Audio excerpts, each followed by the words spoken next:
Hi hello నమస్తే friends. మన day 9 లో నేర్చుకున్నాం పవర్ ని ఎలా ఉపయోగించాలో. ఈ రోజు నేర్చుకుందాం పూర్తి పవర్ ని ఎలా అబ్జర్వ్ చేసుకోవాలో. డే 9 లో చూసిన విధంగా కొంచెం ఒక స్టెప్ మీదికి వెళ్దాం.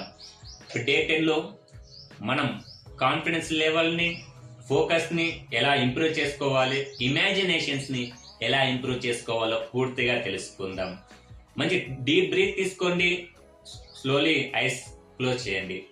డీప్ బ్రీత్ తీసుకున్నప్పుడు మంచి ఇమాజినేషన్ ని గుర్తు చేసుకోండి. అలా గుర్తు చేసుకున్న ప్రతిసారి మీరు డీప్ బ్రీత్ తీసుకోవాలి. వెరీ గుడ్, వండర్ఫుల్ అని చెప్పుకోవాలి సబ్ కాన్షియస్ మైండ్ కి. చెప్పుకున్న తర్వాతకి సజెషన్స్, లాగ్ సజెషన్స్ ఇవ్వకూడదు, షార్ట్ సజెషన్స్ ఇవ్వాలి. ఎలా అంటే very good, wonderful, deep breath తీసుకుంటున్నారు, very good, wonderful, loose limp and relax my body. Self hypnotism లో ఇది చాలా బాగా పనిచేస్తుంది. మీరు ట్రై చేయండి, ఇతరులకు కూడా ప్రయత్నించండి.